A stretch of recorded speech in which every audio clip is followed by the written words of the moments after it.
Miarabantsika rehetra tonga soa eto amin'ny fandaharana olom-pirenenao. Fandaharana iarahana amin'ny voamera-pirenena mahaleo tena amin'ny sanany fifidianana. Amin'ity anio ity ary dia ndeha ho fantarintsika bebe kokoa inona tokoa izany atao hoe CENI izany.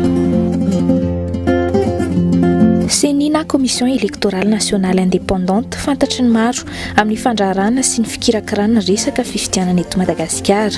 Ety Alarobia no misy ny foibe toerany ary misy 400 eo ireo mpiara-miasa amin'ny sampandrara samihafa. Tahaka izao ny hevitry ny olom-pirenena mikasika ny fahafantaran'izy ireo ny CENI. Mba hampasin'le fangaraharaana dia ilaina le visin'le CENI dia ny andrasako izany rehefa misy tena voka-pifidianana dia mba vokatra tena hoe avany amin'ilay safidy le vahoaka malalaka mihitsy.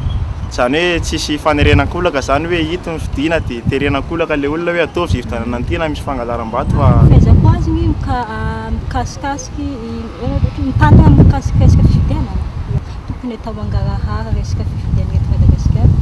Tokony tsy ankina amin'ny fanjakana satria raha miankina amin'ny fanjakana izy dia mety ny olona eo dia ny olona eo ihany mety tohanany dia amin'izay izy manana ny amin'ny teny frantsay hoe indépendance any kokoa hoe neutre zany izy tsy mandany ny akilany tsy mandany ny mazava fa miandrandra fomba fiasa mahomby ny olom-pirenena araka ny fanadihadiana mifanojo indrindra amin'ny vinan'ny CENI dia ny fametrahana fandraharam-pifidianana mahomby sy ekeny rehetra mifototra amin'ny hevitra telo ny fiatohana ny mangarahara amin'ireo mpisehatra amin'ny fifidianana ny fanatsarana ny seraseran'ny CENI ary ny fitaizana ny olom-pirenena rehetra handray anjara amin'ny fifidianana.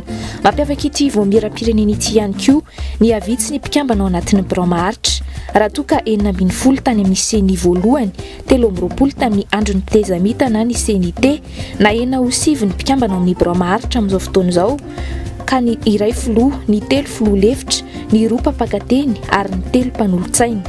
Tsy misy intsony ihany koa ny solontenany antoko politika ao anatin'ny birao maharitra. Araka ny fanazavan'ny filohan'ny CENI ny andinin'ny 770 ao amin'ny lalàna mifehy ity voamera ity no mamitona ny fahefanany mena azy. Ny voalohany indrindra dia le antsoina hoe pouvoir d'interpellation écrite ozy izy zany hoe afaka ny CENI zany manohina ireo olom-panjakana rehetra izay heverina fa mandika ny lalam-pifidianana dia pouvoir de substitution izy izy zany hoe afaka misolo vaika ireo ratsa mangaika ny CENI raha ohatra ka heverina fa tsy mahefa ny adidy tokony apetraka aminy ireo ratsa mangaika ireo. Ary ny fahatelo sady farany dia pouvoir de saisine des juridictions izy zany hoe afaka mitondra raha avetrany ihany koa eny anatrehan'ny fitsarana mahefa zany ny CENI raha ohatra ka mahatsikaritra na mahita fandikana ny lalam-pifidianana.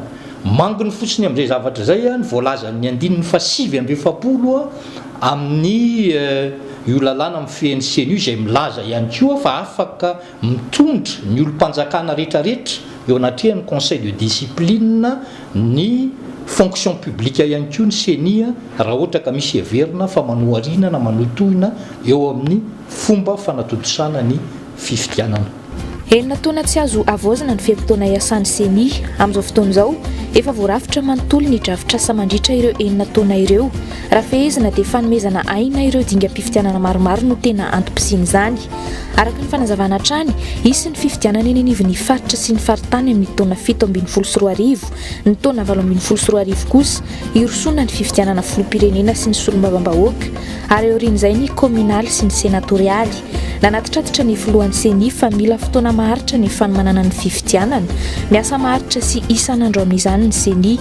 Diso tanteraka hoy izy ny filazana fa amin'ny fotoam-pifidianana ihany no ilanan'ny CENI. Hatreto ny fifidianana aloholona ny 9 desambra 2024 ny fanavoazana ny lisy mpifidianana farany izay ny faranana ny volana aprily lasa teo no isan'ireo asa efa nitotosain'ny CENI. Atreondray ny fiarahantsika tamin'ity anio ity aza tonona ny famerenana isaky ny Alarobia sy ny Zoma amin'ny valorany sasany maraina. Azonao atao ihany koa no mitsidika ny page Facebook ny CENI Madagascar na ihany koa ny tranokala www.ceni-madagascar.mg. Isaorana ianao nanaraka anay hatramin'ny farany. Aza tonona ny fotoanantsika isaky ny talata sy alakamisy ao aoriana ny vaovao amin'ny teny malagasy eto amin'ny televisionna malagasy. isaorana ihany koa ny arkina etsy-tanymena tamin'ny endrika sy ny taovolo mandram-peona tompoko.